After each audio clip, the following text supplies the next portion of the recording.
AI တော့ AI အတွက်ပြီးတော့ကြိုက်တယ်ဒါပေမဲ့ကြည့်ရတာပေါ့ Okay Okay let's go အော် Blan လေးရောက်ပြီနော် Blan လေး Discord ရောက်ပြီ Okay ဗျာ Let's go ပါ Blan မင်းတိုင်းဖုန်းနဲ့ပဲဆိုတော့မင်းရုံးမဖော်တော့မလားပေါ်တော့ကိုဒီဖုန်းနဲ့ပဲ Okayကောင်းတယ် Let's go ကဲเนาะကျွန်တော်တို့ပွဲလေးရတော့စပဲအိမ်မို့ drop it ပဲတူပြောတာပြောကျွန်တော်ညီကိုတွေကလူစုံသွားတော့ဟိုမှာအတန်တွေကတော်တော်လေးလုံးထွေးနေကြနောက်တစ်ပွဲကျရင်တော့သူတို့တယောက်ချင်းစီပြောခိုင်းလိုက်မယ်လိုက်ဒီပွဲလေးရင်သွားကြည့်လိုက်เนาะပွဲလေးရတော့ကျွန်တော်နဲ့ Blan နဲ့နှစ်ယောက်တည်းပဲ catch ပါမယ်ကဲเนาะကျွန်တော်တို့ AI နဲ့ Magic Zero ရဲ့ပွဲကြီးပွဲကောင်း Match of the Day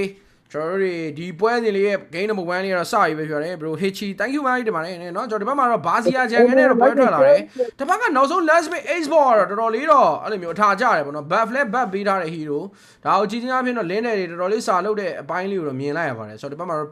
PS သူတို့ရဲ့အပိုင်းနိုင်ဆုံး hero တွေကိုယူပြီးချတာပဲဒီလားအဲ့လိုမျိုးဂျူလေးပဲတန့်ချန်ကန်နဲ့ PS ဒီဘက်မှာလည်း black ကတော့ clear ဘာညာကန်ရတဲ့ healer ဘာညာနဲ့ဆိုတော့အလုပ်တော့ဖြစ်နိုင်ပါတယ်ကဲဆိုတော့ game number 1 black မင်းရောဘယ်လိုမြင်လဲတိုက် drop it မှာတော့အကုန်လုံးရောထွေးနေရတော့မင်းတွေးကိုမမေးလိုက်အောင်စိတ်ကူတာတခုပဲเนาะသူတို့မေးရလဲ Novaria ကြီးเนาะ damage ဆိုလို့ leader Harris ကြီးပဲလာမှာဖြစ်တဲ့ကြောင့်เนาะ AI အတွက် damage လောက်ပါမလားဆိုတဲ့မေးခွန်းတွေကတော့ဒီပွဲမှာတကယ်မေးရမှာဆိုတော့เนาะဘာ Harris လေးဖတ်လာရင်တော့ damage ပေးလို့ရတယ်ဆိုပေမဲ့သူတို့ early objective fight ဒီမှာเนาะအမာကောင်နေနေဆိုတော့ damage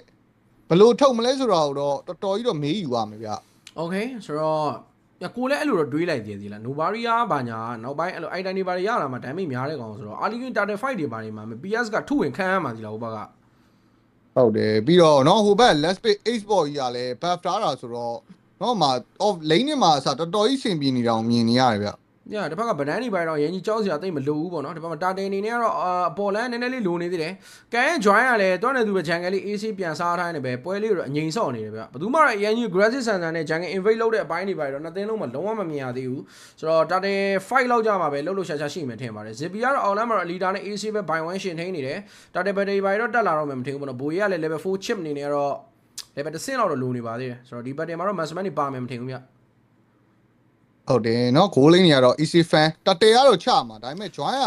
rapper သွားဆောင်မလားတတဲပဲလာဆိုင်မလားပဲကြည့်ရမှာနီကိုနေနဲ့တော့ကျွန်တော် level 4ရသွားပြီခွန်လဲအဲ့ဒါပဲအဲကိုဖြတ်သုံးပြီးတော့ဗတ်တဲ့ဆိုင်တာပဲ Xbox Fire Missile တွေတော့ထိပြီ Line Sanity ခွဲတိုင်းပဲ Fat Black ကတော့ Black ပေးလိုက်ရတယ်ဆိုမှလည်းတစ်ဖက်မှာကန်ကြီးကိုပြန်ရလိုက်တာဗျာဂျန်ဂလာတကောင်နဲ့ trade ရတဲ့ game ဆိုတော့လေ Fat Black ကတန်မယ်ဆိုတော့ဖြတ်တန်လိုက်လို့တော့ရတယ်ပေါ့နော်ဒီဘက်ကလည်းဒါနီကိုသူခိုးတဲ့ spell လေးကတော့မှန်သွားတယ်လို့ပဲပြောရမလားเนาะကျွန်တော်တို့မစိုးဘူးပေါ့ဗျာအဲကိုဖြတ်သုံးလိုက်တော့ Xbox ရဲ့ damage တွေပါတွေကလုံလုံလောက်လောက်ကြီးအပြည့်ထိသွားတယ်လို့ပြောလို့ရတယ်ကန်ကတော့ဂျားညက်သွားတာဒါကြီးဟုတ်တယ်ဂျားညက်သွားတာเนาะ chip model နဲ့ကြာလာသေးတယ်တာတယ် restart ကြာသွားပြီ PS 2သမျှတော့ခံရပြီဘလို့ပြုတ်သမျှတော့နုရမှာပဲအဲ့နေတ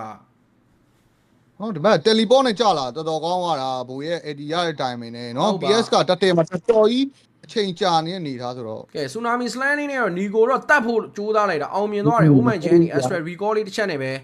ဲနီကိုတော့ပြန်ပြီးတော့ကေးကောက်ထားရတယ်ပဲဟီရိုကင်းနှစ်ကောင်တာတယ်ကတော့မသစ်စီးဘက်ကဒါဘိုရဲလှုပ်ပေးသွားတဲ့တာတယ်လို့အောင်ပြောလို့ရတယ်ဗောနော်သူရိုမာတယောက်နေနဲ့ level 4ချက်ချင်းရတယ်ပေါ်တယ်နဲ့ဆင်းလာပြီးတော့ဒါကျွန်တော်တို့ teleportation ဖွင့်ပေးသွားတဲ့အနေအထားတစ်ခုလေးကတော့အောင်မြင်သွားပါတယ် shotgun နဲ့ကဲမစိုးဘူးဗျာเนาะဒီဘက်မှာ Valentina လေးပြန်ရလိုက်တာနေเนาะတာတယ်ပေးရတယ်ဆိုပေမဲ့ရမ်းတော့မနိုင်ပါဘူးကန်လေးစောစီเนาะအသက်ခံရတဲ့အပိုင်းဆိုတော့ကဲ AIရန်တို့ချင်းနေစိုးနေသေးတဲ့အနေထားတော့မဟုတ်ဘူးเนาะအာလီဂိမ်းလေးတော့နည်းနည်းလေးတော့ထိန်းဆော့ရမယ်ဒီဘက် Novaria item ရလာမယ့် timing เนาะအလီဒါ online ဖြစ်လာမယ့်ချိန်လေးတွေတော့เนาะနည်းနည်းလေးတော့ဆွဲဆော့ပြီးမှရမယ်ဗျကဲ T-Rex Strike နောက်မှာ Tsunami Slam တော့ရသေးလားနောက်မှာဘိုရက်သေးပါတယ် Astral Record Channel Oh my Jenny တော်တော်နာတာနော် bro အာလီဂိမ်းမှာ damage လောက်ပါမလားလို့တော့စိတ်ပူခဲ့ပေမဲ့တိုက်ထင်တာနဲ့ပိုပြီး damage ထွက်နေမထင်ဘူးလားဒီ hero ကြီးဟုတ်တယ်เนาะဘာဖြစ်လိုလေး hero key ပြတ်နေမယ်ဆိုလို့ရှိရင်တော့เนาะဒီ Oh my Jenny တို့ဘာလို့ Saucy online ဖြစ်လာနိုင်ကြီးအများကြီးရှိတယ်အခုလဲ KD က201ဆိုတော့ဒီ Novaria လေးကเนาะဒီပွဲမှာတော်တော်ကြီးလားလာကောင်းနေရတော့မှန်မယ်ကဲဆိုတော့เนาะ online မှာတော့ဒါတာတယ်လေးကတော့နောက်တစ်ထပ်ထွက်ဖို့တော့စက္ကန့်40လောက်လိုနေသေးတယ်အဓိက Xbox ကြီးတာယာနေရလေးလည်းမေးထားလို့မရအောင်အဲ့မှာ chip နောက်မှာ crash core နဲ့ဖြတ်တိုက်လိုက်တော့ Alita Purify နှိပ်ပလိုက်တယ်ဗျပြရမှာပဲเนาะအရေးအကြောင်းနဲ့ဆိုရင်တော့ Harry မှာ Purify မရှိတော့ဘူးစိတ်ပူဟုတ်သူကလည်းစိတ်ပလေးပုံစံစော့လိုက်တဲ့ပုံစံပါပဲနောက်တစ်ခေါက်ကန်တာတော့ကန်တာပါသိရမလားအခုတစ်ခေါက်မတီဝါဖို့အတွက်ပါပဲโอเคတော့ second တက်တယ်လေးတော့ထက်ချကြည့်အောင်မလားကန်နေနဲ့တော့အပေါ်မှာဆိုပေမဲ့เนาะပြီးရင်တော့ပြန်ဆင်းလာလို့ရမယ် objective jungle ဆိုတော့လေ PS အနေနဲ့တော့เนาะကျွန်တော်တက်တယ်လေးကိုတော့ ပိုပြီးတော့ဦးစားပေးတင်တယ် Novaria တွေပါတာဆိုတော့လေနော်ပဒန်းလိုပေါင်းနဲ့ဟိုကွန်ဘိုတွေပဲသုံးမလားနော်ဘလက်ဖမ်းတာလေးလည်းကြည့်ရတော့ကြည့်ရင်လေးပဲဗျပေးတာတော့ပေးမှာပါနော်ကျွန်တော်တို့တွေ PS သူ Brabant တော့အဲ့လိုမစားဘူးပေါ့နော်ဒီ Tata ကိုပဲသူအချိန်ပေးပြီးတော့ပဲလုံးဖို့တော့ဒါစဉ်းစားလိုက်တယ်နောက်မှာတော့ Basha Rolling နဲ့ပြေးဝင်မလားခွန် Xbox Armor တော့ကျွတ်သွားပြီဆိုတော့နောက်မှာလဲ Tata PS Redistribution ပေါက်သွားအလာကြီးတော့ Tsunami Slam နဲ့ပါကန်ကိုကင်ပေါက်ထားနေပဲ Black ရဲ့ဖမ်းချက်တကွက်အောင်မှာ Hero Game ပါထက်ရဗဒန်း Walker ပြန်ထိုးထားနေပဲဘိုရဲကိုပါအဆုံးတက်ခဲ့နေတယ် Hero Game နှစ်ကောင်ကျွန်တော် AI Esport Tata ပါသိမ့်ပိုင်သွားတဲ့အလျောက်မှာတော့ Mathis ထင်သလောက်တော့မလွယ်ခဲ့တာတော့ဝင်ခံရတော့မယ်ပေါ့နော် AI အများကြီးပြင်ဆင်လာတယ်မပြီးသေးဘူးအော်လည်းမနှစ်ကောင်နဲ့ကြံတော့နေတော့ဒီမှာတင်းတွေဝင်တိုင်းနေပြီမ Zippy ပြန်ထုတဲ့ damage တွေတော့ခံစားနေရပါတယ်အဲ့မှာ PS ပြန်ပတ်သွားတယ် Black တေသွားပြီနောက်ဆုံးမှာ Xbox 5 minute ကြာမှာ Xbox လည်းပြန်တော့ show သွားသေးတယ် Oh my Jenny damage နဲ့ကျွန်တော် Z တိုက်တွေဆိုလိုမျိုးနှစ်သင်းတော့ကျုံးနေတာဗျာကဲမဆိုးပဲပြောရမှာပဲเนาะဒီဘက်မှာတတဲလေးလည်းရလိုက်လို့เนาะဒီဘက်မှာ Hero K ကလည်းเนาะကန်တော်တော်ကြီးကြားညက်တာဒီဘွဲတကယ်ရိုင်းတို့ဘာတို့ကလွတ်ခဲ့မယ်ထင်ပေမဲ့เนาะအဲ့လိုမျိုးဗတဲ့ဝုန်းတိုင်းဆိုင်တဲ့အခါမျိုးကြလို့ရှိရင်တော့ကန်အမြဲတမ်းဒမ်းမဲ့ပေးခံပြီးအရင်ဦးဆုံးရှော့သွားတာဗျာ။ကန်အောင်ကန်ပေါက်လိုက်တဲ့အကွက်ကလည်းမိုက်တယ်เนาะဒါဒီဟိုဟာ Black ရှီကထွက်လာတဲ့ခလီယာလေးကဟုတ်တယ်ဗျာเนาะဒီပွဲ Black က performance တော်တော်ထွက်တာကြီးเนาะစပီလေးတော့မရလိုက်ဘူးเนาะစပီကတော့ carry ပေးဦးမှာပဲတည်တဲ့အတိုင်းပဲအများတန်းလိုထန်းတင်ပေးနေတဲ့ဂိုးလိန်တာဆိုတော့သူ item ပိုင်းဆိုင်ရာမှာတော့ကျွန်တော် Sky Beer သာတကွာတော့ထပ်ရသွားပြီဘိုးရဲကလည်းသူ့တော့တောက်လျှောက်လေးတော့ကြည်ပေးနေတယ် Black ရဲ့ခလီကျွန်တော်တို့တွေ Tsunami Slam ကိုတော့ပြန်ခိုးထားတဲ့ကွက်လေးလည်းမြင်တော့မြင်နေရသူဘယ်သူ့ဖမ်းနေနေရလဲတော့မသိဘူးဗျနီကိုကเนาะပြန်ဖမ်းမိမဲ့အကွက်တွေကလည်းเนาะကြည့်အောင်မယ်เนาะဒီဝဲအိုးမိုင်ချင်းကြီးကတော်တော်ကြီးကိုအဆင်ပြေတာเนาะ3-0-2เนาะဒီ Novaria ကျွန်တော်ထင်တာအထက်ပို့ပြီး damage ထုတ်ပေးနိုင်တာလည်း AI ဘက်တရီနိုင်နေရတဲ့အဓိကအကြောင်းရင်းတစ်ချက်ပဲဟုတ်တယ်တော့အခုလေးကြည့်ရအောင်เนาะတစ်ချက်ကိုသွေးတစ်ဝက်လောက်ရော့ဒီကနောက်မှာပဲနေပြီးတော့ damage ပေးရတဲ့ hero တွေကလည်းသူနဲ့သွားလိုက်နေတာဒါကြီးလားလိုက်အဲ့လို hero လေးเนาะကန်အနေနဲ့လည်းဒါသူ့တောင်ဖြစ်တဲ့ဒီ Novaria ကိုဖြည့်ရှင်းရမယ့်အနေအထားတစ်ခုကလည်းမလွယ်ကူဆိုတော့အဲ့လိုမျိုးနေတာတို့က Oh my Jenny ကတော်တော်လေးဒါစပိတ်တနေရလွတ်နေနေပဲเนาะ Mathis ကိုတော့တော်တော်လေးအာယုံနောက်ထားတာကိုတော့တွေ့ရပါတယ်နားရခဲ့ဟောဒီကောတစ်ချက်ပြစ်လိုက်မဲ့နေတာပဲဒီ Granger လောက်ပဲကြည့်တာမှာเนาะဒီ Granger လောက်ကို shut down ချလိုက်နိုင်ရင်တော့ဒီပွဲက AI နိုင်ဖို့အတွက်ရာခိုင်နှုန်းတော်တော်များအောင်ဒီကဒ